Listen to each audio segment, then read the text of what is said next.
Content is king, then video is the emperor. Most of us will admit that video is pretty powerful, but for a lot of us it's also really scary. Most of us who procrastinate with video think we have good reasons.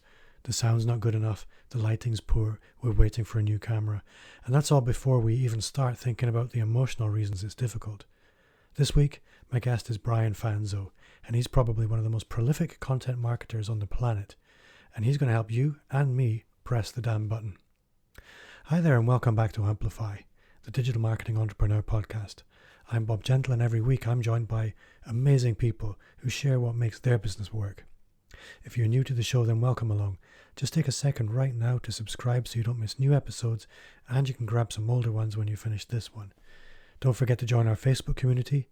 Just visit the shortcut URL amplifyme.fm/insiders and you'll be taken right there. So, welcome along and let's meet Brian Fanzo. So this week I'm delighted to welcome Brian Fanzo to the show. Brian, do you want to tell us a little bit about who you are, where you are, and the kind of work you do? Sure. Thanks for having me. My name is Brian Fanzo. I'm a digital futurist, keynote speaker, and podcaster. I'll kind of warn, I like to give this warning from a podcast guest perspective. I am a podcaster, but I do talk fast. I'm known for talking fast and tweeting faster. So if you're listeners, I'm a big podcast listener. I listen to a lot of mine at 1.5 speed or 1.2 speed. I will warn you, if you do that with me, I sound like Mickey Mouse. So a little bit about my background. I am a computer science major that went and worked in cybersecurity for the Department of Defense here with the United States government. I did that for about 9 years, growing a team of 32 direct reports, training different military members around the world. I went to 54 countries at the time on different collaboration tools and different cybersecurity tools. I then went and pursued what I considered my dream job at the time, which was a technology evangelist, which was really a role that was modeled after Guy Kawasaki and what he did at Apple. And I worked at that startup for a little over 2 years and helped grow not only employee base, but deploying a social selling program, an employee advocacy program, and then really direct reporting to the CEO with a dotted line to the CMO and the CIO. And it was an amazing role. It was one of those startups that we were hiring 12 new people a week. I got to dabble in product marketing, product management, traditional marketing. We were helping our clients move from what would be considered legacy technology like a data center and move into the cloud. So a lot of the clients I worked with were enterprise level companies like IBM and Dell, Wells Fargo.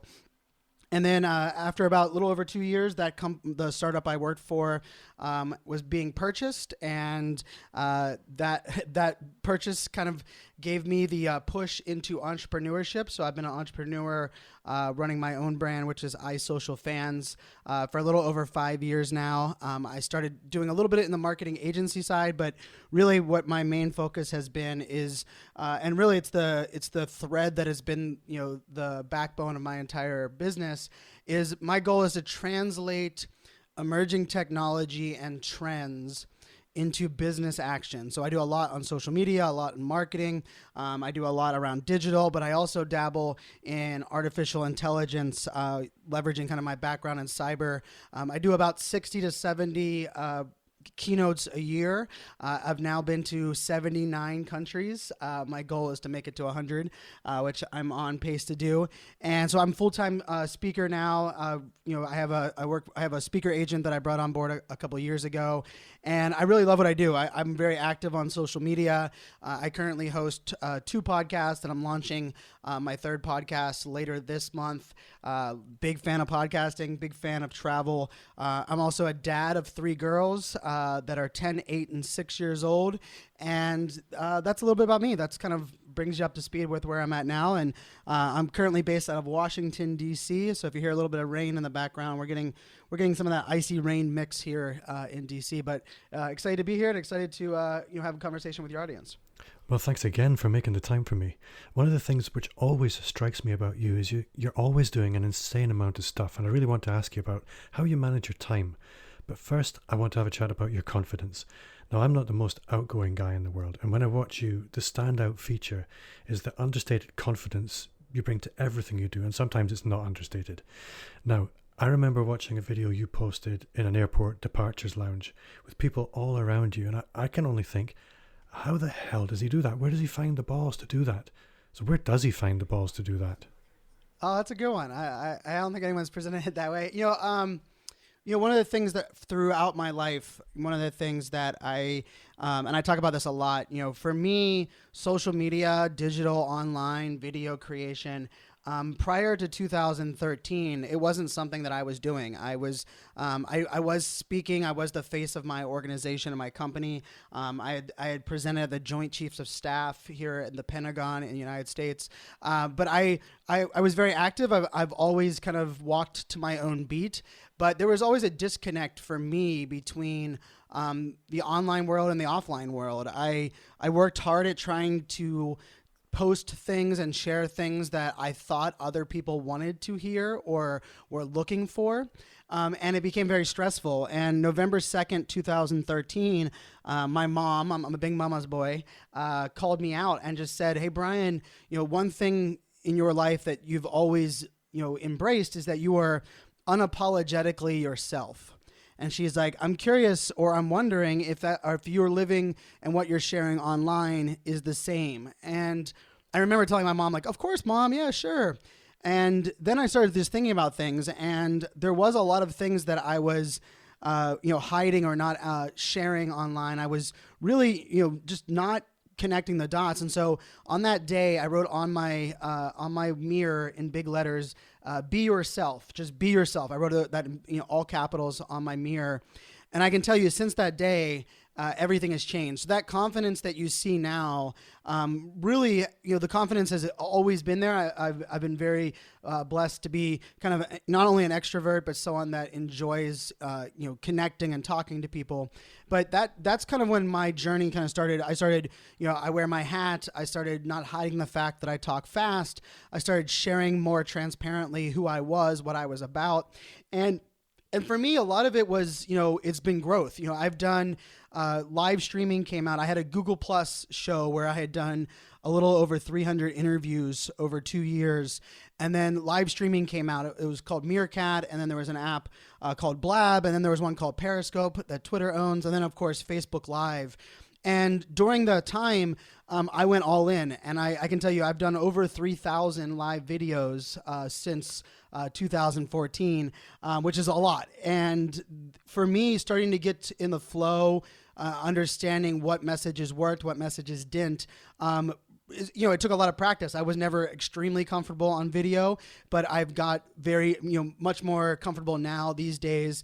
And, doing things in public. The video that you're referencing was one that for me, a lot of content creation, a lot of sharing that I do is, I'm very busy. I travel a lot. Of course, I'm a dad. I host podcasts. I create all of these things. I do a lot of it myself individually.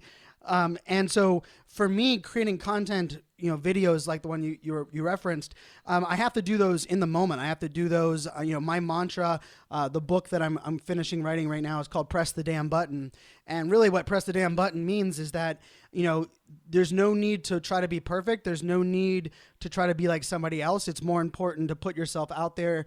And for me, I kind of embrace that all throughout the fold. So, and I think the other big piece of the confidence is I'm not afraid to admit that I don't know something or that I'm wrong. And so for me, I'm confident in the fact that I can share what I'm thinking. I can, let people know what I'm currently doing. But if I make a mistake, if I screw up, if something changes, or if I was just drastically wrong, I'm open about that. I'm very transparent about it. And that gives me a lot of freedom in sharing who I am, what I'm doing. And that freedom kind of goes back to that day with, my mom telling me, be yourself. And that's really the mantra that I live is, the greatest compliment I can receive is that when someone meets me for the first time in person, they're like, "Wow, Brian, you are the same person online, the same person on stage as you are offline." And that's kind of how I try to live my life.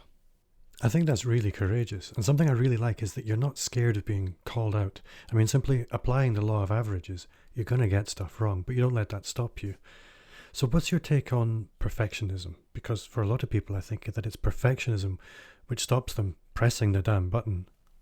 So my clients, there's two rules that every client that I work with, if I'm coaching a business leader, if I'm working with IBM or Dell or Samsung, or I was just doing a workshop for MGM Resorts International, which owns all the MGM properties around the world. And I was helping them really talk with their audience, put their story out there, embrace video. And I have two rules for all of these clients. And the first rule is that perfection is a fairy tale. The second rule is control is an illusion. You can only control yourself and the things that you are individually. You can't control anything else. And that perfection is a fairy tale one, to me, is everything, right? And for those, and I always set the stage like this, do we know of a brand or a company that is perfect? The answer is no. Do we know of a person or a leader that is perfect?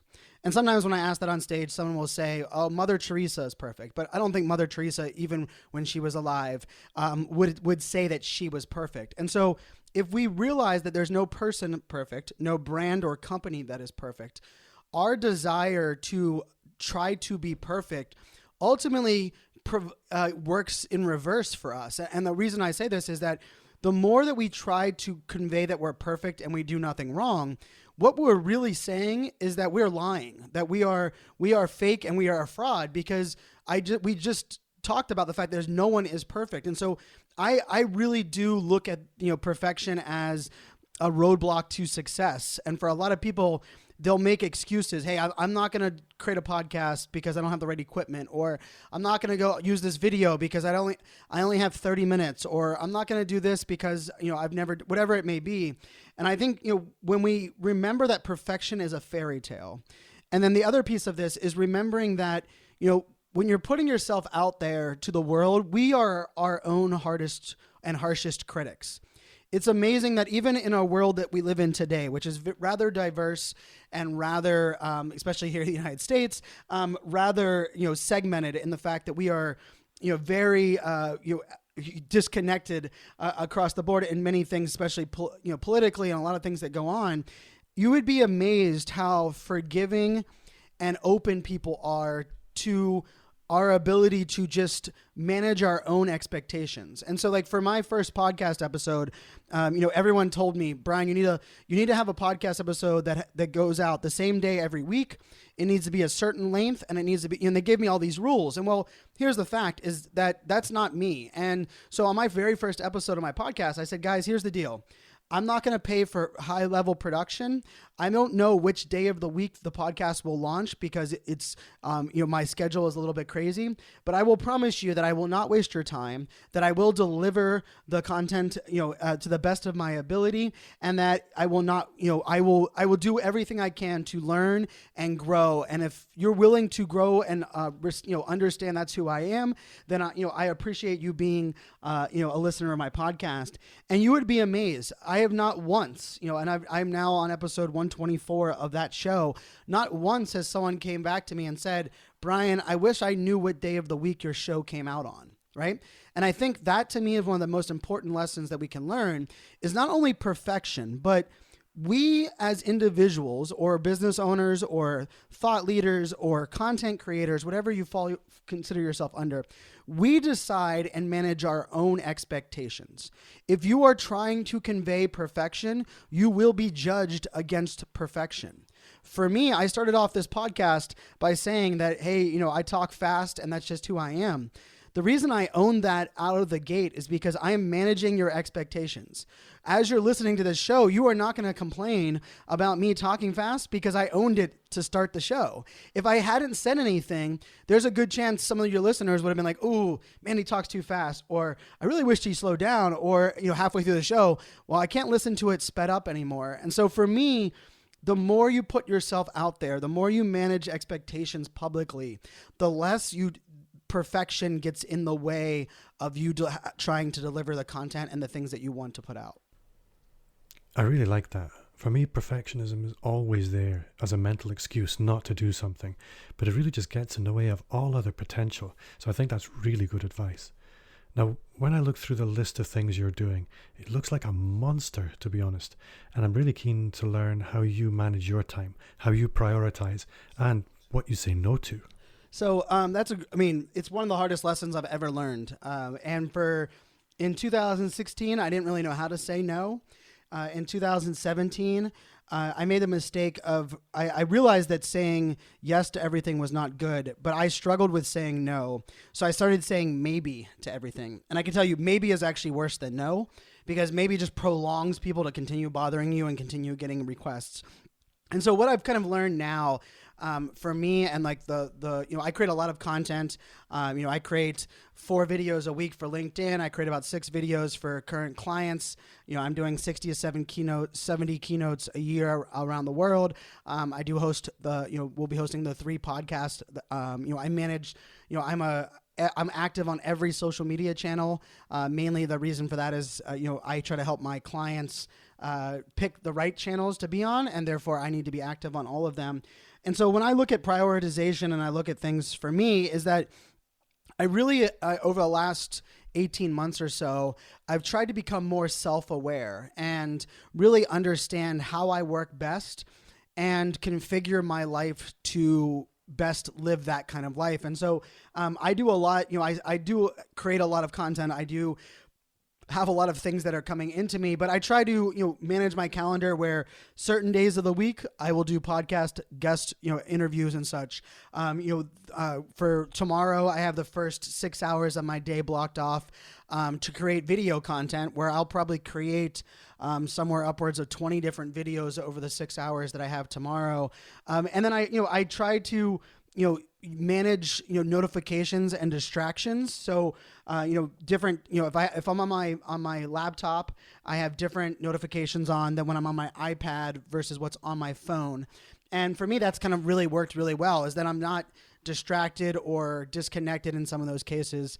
And then the other piece of it is, I've started to be better at including people in my inner circle that help me say no to things, or that to question, hey, Brian, why are you doing that? Or Brian, what's your goal on doing that? So my speaker agent helps me with that. My assistant, my content developer as well. Like, we're really working hard at making sure that, everything I'm doing is not only beneficial for the business, but are the things that I want to be doing. And so it's not something that is extremely easy for me. It's something I've been growing.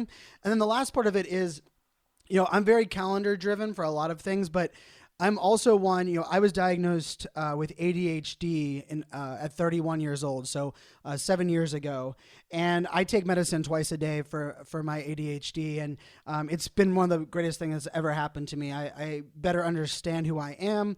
I have better focus on what I'm doing.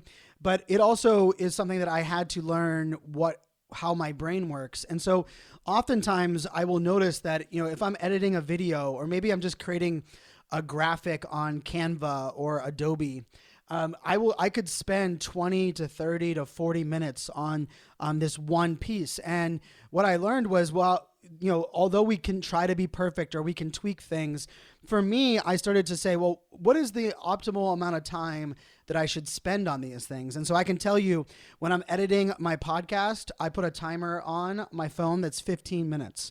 I try to, edit my podcast in 15 minutes. When I'm creating a graphic, I put a timer for 8 minutes. And when the 8 minutes is up, I don't stop immediately, but I'm like, okay, now it's time to wrap up. There's no need to fine tune things to the next level. And so for me, those little tricks, like, they're not, super crazy productivity hacks or anything that's, immensely, process driven, but kind of having those little tweaks and those little things have really helped me not waste a lot of time and make sure that the time I'm spending on creating things is also, valuable. And I don't want to just throw things out there that aren't, quality, but at the same time, I don't want to waste my time trying to be perfect with something when no one's really going to know the difference. And so that's kind of how I kind of look at time and yes versus no, and kind of making all of those things happen.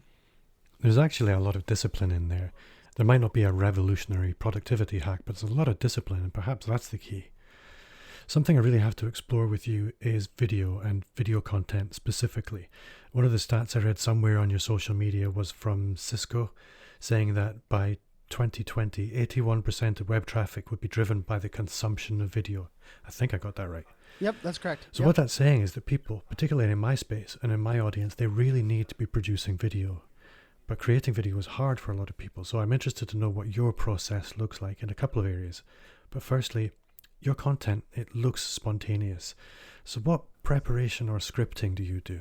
So, video is coming, right? And for the last 4 years, every year has been the year of video. And I always like to put this out there.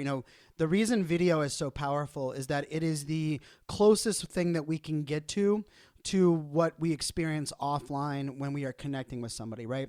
Even before this podcast, we recorded this audio right now. We jumped on Zoom so that we could say hi, right? And so that we could look each other in our digital eyeballs. And so video is that great equalizer. It allows us to build trust at scale.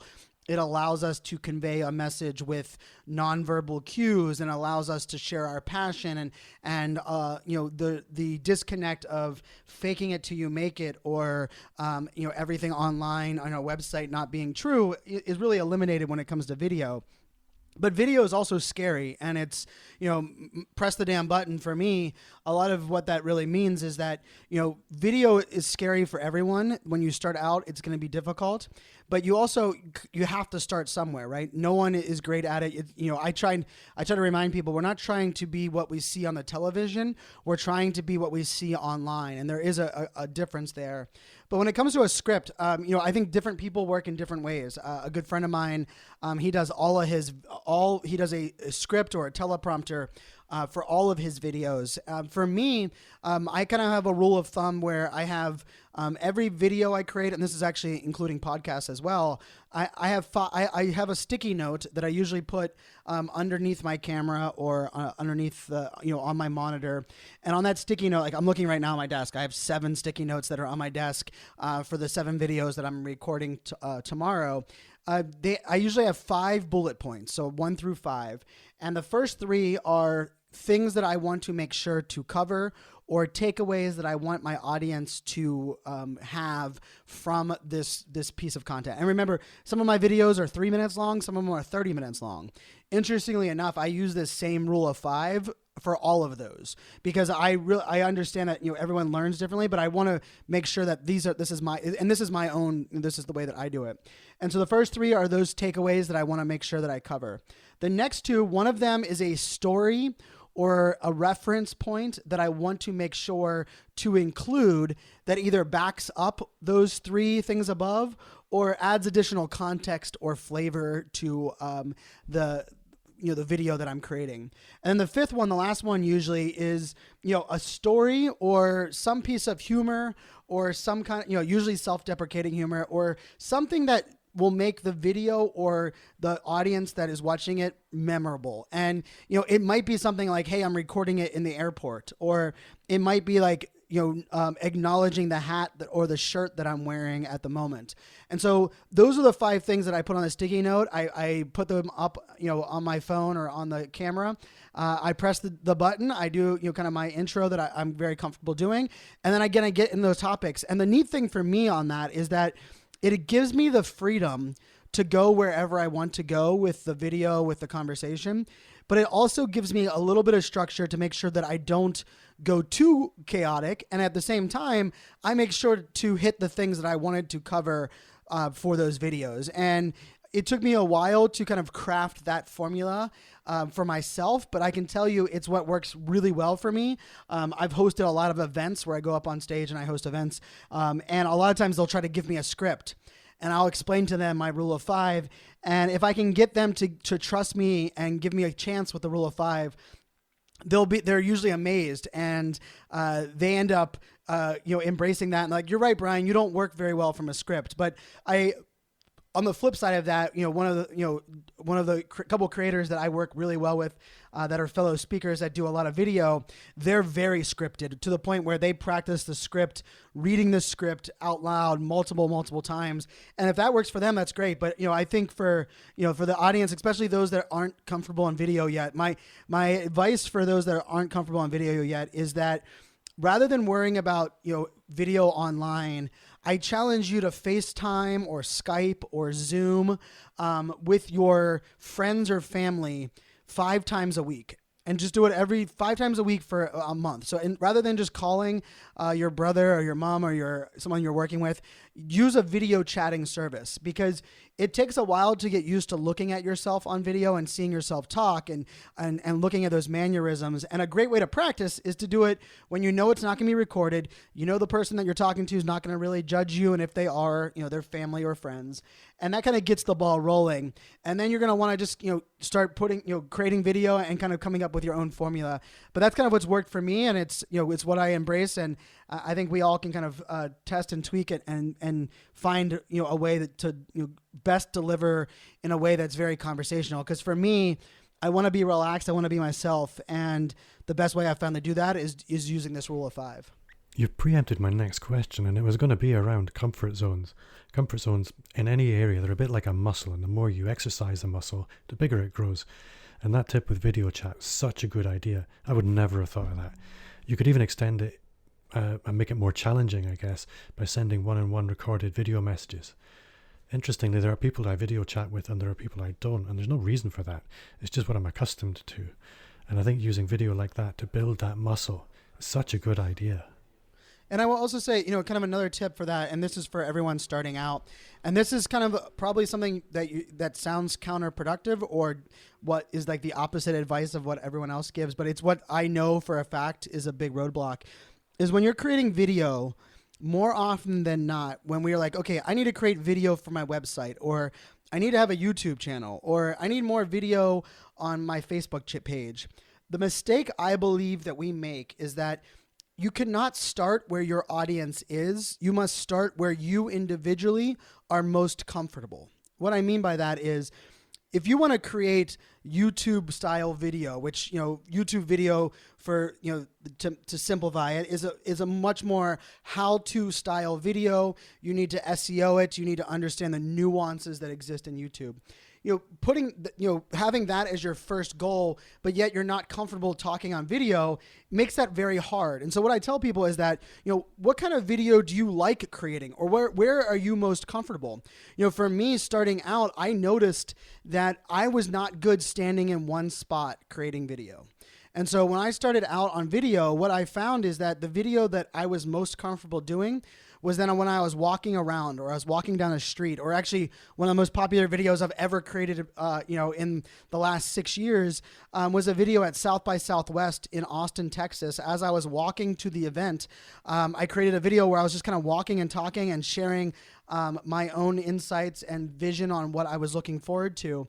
And so for me, the walking and talking was where I felt comfortable. And so if I had forced myself to create more talking head video where I was sitting in a chair or I was standing in one spot, I believe I would have never put the video out. And so one of the mistakes I believe a lot of people make is that they try to start where their audience is rather than starting where they're most comfortable. So my advice to that is start where you're most comfortable. If you like doing short, quick videos, maybe start on Instagram stories. If you like creating videos that are direct to a point and they're quick hitters, why not create a video and post it on Twitter?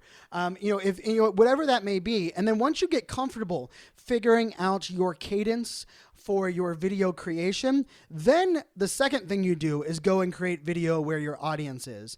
But for so many people, I believe that they don't get started with video, not because they're not comfortable with video, but because they don't start at the right spot. It's more important for you to get comfortable doing video than it is for your video to be seen when you're starting out. I guess so. You'd never learn anything else in such a public way. That's really good advice. Another place I'd like to go with you is, again, you mentioned working with companies like Dell and MGM, and you mentioned being unashamedly you. Now, you're not a suit and tie guy, unless I'm mistaken. How does that go down with that kind of global megacorp? Because if anyone else got that call, the very first thought would be, where's my suit? So that's an interesting one. For me, I've been a backwards hat wearing guy. I did wear suits for a while when I worked in the government, and I had a security clearance. I spoke in different environments that required me to wear the suit. But one of the things that I preach a lot is not only the importance of being yourself, but also, setting yourself up for the most success possible. And so I can tell you, there is often times where someone will judge me based on the fact that I'm not wearing a suit, or I'm wearing bright colored shoes, or maybe I'm wearing a t-shirt where most people in the event is wearing a jacket. But it's interesting because, early on in my career, even working with those like IBM and Dell, they would be okay with it to a point, but then they would be like, well, in this scenario, we need you to change. And eventually they started to see that, hey, this is just who I was. And funny enough, I was called out on stage multiple times, or I was brought up, there was an event with, over 15,000 people in the audience. And one of the second highest people in charge of IBM was on stage. And he actually brought me up on stage and said, hey, this is a guy who I can trust, because he acts like he is always himself. He dresses the way he is, that he's himself. And he's not afraid to admit when he's wrong. And for me, it's interesting over time. I used to have to sneak my hat on stage. I used to, put it in my back pocket and then wear it on stage. Now, when I work with big brands, they'll actually put it in my contract that I need to wear my hat, right? Because it's become such a piece of my brand. And so what I like to say is that I'm not against wearing a suit or tie. I am for the fact that we should set ourselves up to success and wear what we believe is most comfortable to us, as well as conveys the message that we want to convey. I'm a business person first. I am very direct. I'm very confident in what I know. When I am delivering something, I give it more than 100%. And so I never want what I'm wearing to inhibit that. But I also, there is a balance between knowing when you can push the limits versus knowing when that you can't. And so there are some environments where, I'll wear a collared shirt, and still wear my hat, of course. But there, for me, it is one of those things that, and we're seeing it more and more. Steve Jobs with, his shirt that he wore. There's an element of, where standing out. There's an element of, connecting with people at their core. And if we're forcing someone to wear something because it's what everyone else is wearing, I believe we kind of immediately start the conversation off incorrectly, where that person isn't able to be their best self. And so it's something that I own now. It's a giant part of my brand. Even the bright colored shoes has been a big thing where, different companies that I'm working with will actually be like, oh, well, can we decide what color shoes you're going to wear? And to me, that's kind of exciting because, in the past, I would have never guessed that. And so I think we're moving much more towards an environment that is open to that. I can tell you internationally, Europe as well, I'm very conscious of that. So I will ask the event organizers, or I will, hey, what makes you comfortable? And of course I'll push back and own, what I believe is best for myself, but it doesn't mean that I'm stuck in my ways. If the audience, if they say, hey, this event really, I don't think sneakers are going to work. I'm okay with that. Right. And I think that's, it's important to, it's not your way or the highway, but it's also important to, know what makes yourself successful and being willing to stand up for that. That's really refreshing to hear, because a lot of the time we just default into what's going to make us fit in, and it doesn't really serve anyone. Brands, and in particular personal brands, are not about fitting in. Now, I have a few questions from listeners. I mentioned in our Amplify Insiders Facebook group that we're going to be having this chat, and invited some questions, but I'm only going to ask one because I think we've covered a lot of the others already. The question is, when should people or brands adopt a new platform? Can being an early adopter be dangerous or damaging when the brand doesn't really understand the culture of the new platform? Oh, this is a great question, man. This is one of my favorites. Actually, I'm doing some content on this right now. I'm a big believer in that you need to market and focus on your business where your customers are today, while listening for where they're going to be tomorrow. And what that means for me is that, being an early adopter has plenty of benefits, but also being an early adopter can be wasteful of time. It can also be a shot in the dark. And so one of the things that I work really hard on is when I'm looking at a new platform or new trends, I don't really look at the platform or the trends first. What I try to envision is, what does success look like for me? And then what am I hoping that this platform will enable, right? And this is we're all guilty of this. And I get a lot of business where people say, hey, Brian, I want you to build me a Snapchat campaign. Or most recently, Brian, I'm curious, how can you help our brand tell stories on TikTok? And what I always tell people is like, well, I'm not going to talk about the platform. What is your reason for Snapchat, or what is your reason for trying to get on TikTok?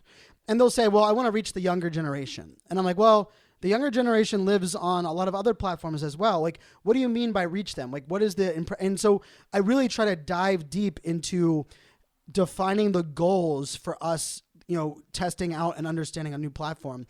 Because if we start from an idea of what we're missing or what currently works, we can look at a new platform and decide, okay, yeah, it's probably worth us testing it out. Or, hey, let's keep an eye on this, but it's not something we need to be on at the moment. And so I think too many of us, too many brands, too many businesses, and too many people individually, it's not about being everywhere for everyone, but it is important to listen to understand where everyone is or having these conversations. Because today, right now, in like 2020, no one wants to be told where to go or told what to do. So if you launch a new account on Instagram, you create a new website, no one really cares about that, right? Don't tell us to come to your website. You have to inspire us and go to where your audience is. And so, for those that are looking at new platforms or new, maybe, email marketing or something new that you haven't done in your business, I think it's important to study. I think it's important to listen to what is working over there, why it is working. Why it is working is probably more important than the what. And then kind of coming up with a plan that makes sense for you. And for a lot of brands, especially brands or business owners, because there's a new platform, it doesn't necessarily mean you have to have your own content or own your own message. Like I think, and this is a big thing for podcasts.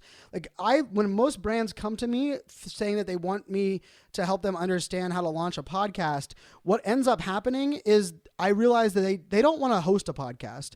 They want to tap into the podcast community. And so I tell them, okay, let's figure out which podcasts you can sponsor so that you can reach that audience. Let's figure out which podcast that you can be a guest on so that you can convey your message and reach that audience. I think there's far too many times that rather than adding to the community or adding to the platform, we try to control our own message, our own medium, and believe that we have to have that ourselves individually. And I don't think that's the case anymore. I think it's important to kind of know that balance and study that. So for me as a futurist, I think a lot of my job is helping people understand the trends, but even more importantly, understand the path to go from where your business is at the moment and how do you embrace that trend? When do you embrace that trend? And then probably the bigger piece of this is what trend can you or what new platform can you embrace so that you can stop using something else? I think, having that balance, just, adding new platforms or new mediums of content without subtracting anything, more often than not, does not add more business value or help you achieve the goals that you're trying to achieve. That's a great answer. You won't find me on TikTok yet then. You mentioned you've been working on a book, and I'd really like to hear about it. I know it's not available just yet, but what can you tell me about Press the Damn Button? So for me, press the damn button. Press the damn button. Press the damn button. So, the book itself, it's interesting. I talked a lot about perfection, and for those that are listening, I conveyed my confidence. I talked about my transparency and my be yourself. The book has been the hardest piece of content I've ever worked on. It's been something I started in 2016, 2015. And it's interestingly enough, like chapter 1 is why pressing the damn button was so hard for me to write this book. And the book itself is that, the premise for me is that I think we can all agree that the world needs more empathy and we need to be more empathetic towards others.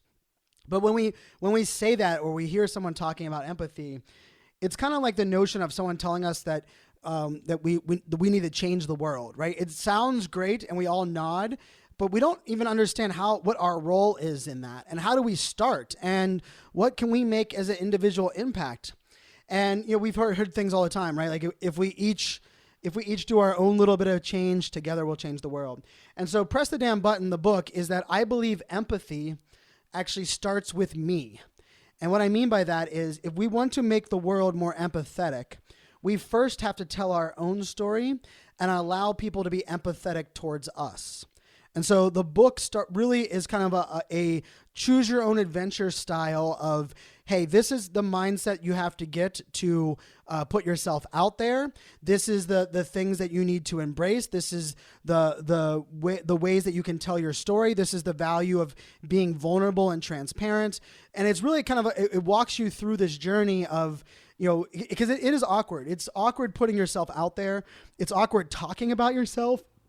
It's especially if you're introverted, it's even more awkward to like brag about what you're doing or share like, hey, I won this award or I got promoted at my job. But what I will say to that is that, the world right now is full of bad news and fake news. And we can either continue to feed that, or we can individually start telling our stories and allow the good stories and the good people that are doing good things around the world to start to rise the tide. I believe that if we focus less on bad news and fake news and more on the good stories that are happening, that we will shift the narrative in the world. But to do so, we first need to hear those stories. And so, I think the part of the book that will surprise people is that I do put a little bit of pressure on individuals, that if we want to make the world a better place for our children or for our neighbor or even just for ourselves, that our role in that has to be, we have to do things differently. We have to put our own story out there. We have to share our vulnerabilities. I talked about ADHD earlier. I talked about, a lot of the things in my life, the good and the bad. The more that we each start sharing these things, the more that we're going to realize that what makes us different is also what makes us similar to others, and what our vulnerabilities end up being what bind us. And so the book itself really helps people, hopefully, to get to this point to where you start putting yourself out there. You can start testing and tweaking your message and your story. And, it walks you through everything from what is your story and why do you have to tell it, to how do you get your story to stand out from the noise, and how do you continually evolve your story as the world around you evolves and how you individually evolve. So I've in the talks with a couple publishers now. I originally was self-publishing it, but I've added a choose your own adventure type component to the book, and because of that, going with a more traditional publisher seemed to be a better route for that part of the book. So the plan is for it to be out in the early fall of this year, but there's a possibility it'll come out even a little bit earlier than that. So stay tuned on that side. But I'm excited. For me, Press the Damn Button is much more than video. It's much more than story. It's really this mantra for me is that I really do believe the world is a great place, but I don't believe enough of us put ourselves out there, and we don't press the button and allow people in to see who we are at our core. And if we just make those little changes each individually, I truly do believe that the world will be a better place. It sounds like a fantastic book, and I really can't wait to read it. I've been looking forward to it for a long time, so I really hope you get that publisher business out of the way as soon as possible. Brian, we should probably bring things to a close soon. I've been saying in the last couple of shows, I'm trying to remember to ask each guest a signature question, if you like. Often I forget, but today I remembered. So, what's one thing you do now which you wish you'd started 5 years ago? Oh, I love this question. For me, I teased it a little bit earlier. It's self-awareness and self-assessment.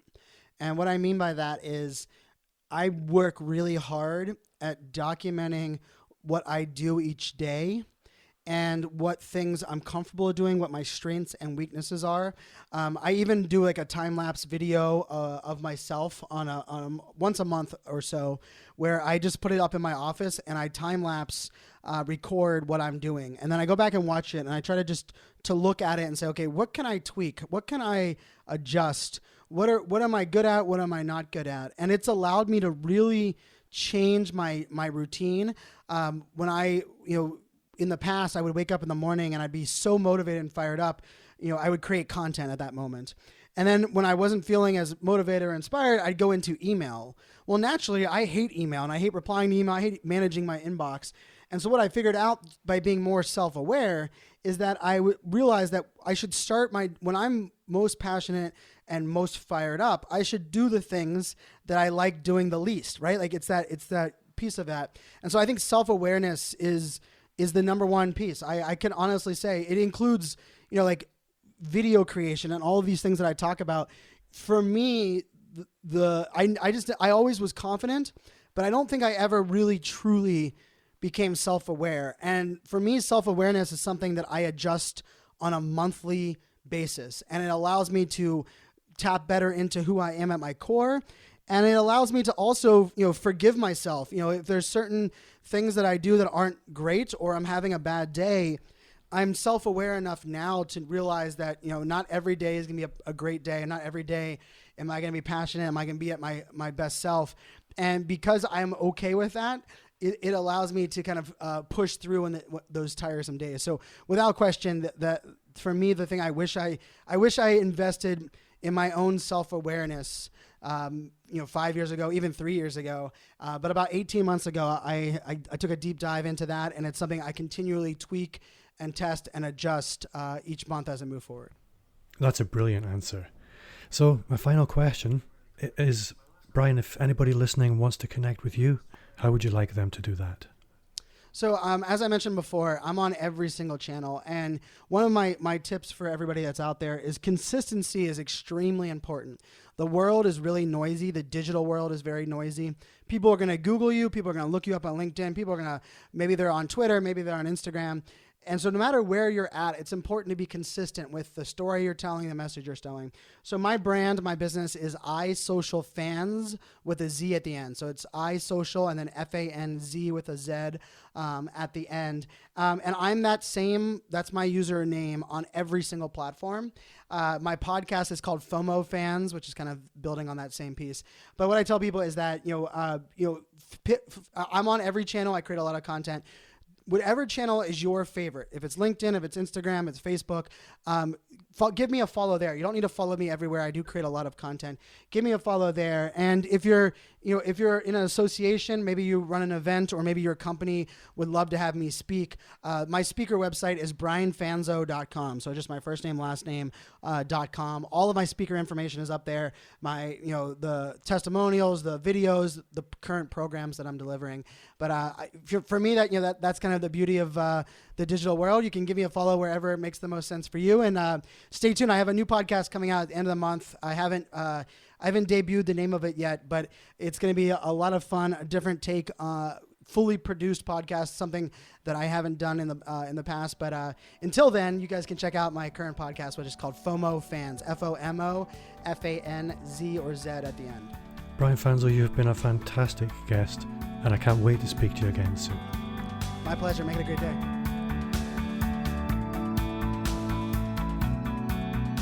So are you going to do it? Are you going to press the damn button? There are so many reasons not to. And if you're introverted like me, there will always be something else to do, something more important.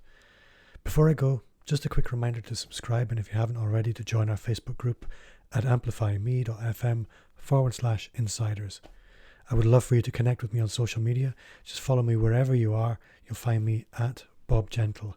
And if you do, then message me so I can follow you back. If you enjoyed the show, then I would love for you to review it on iTunes. It would mean a lot to me, and it's the best way to help me reach more subscribers. My name's Bob Gentle. Thanks again to Brian Fanzo for giving us his time this week, and to you for listening. And see you next week.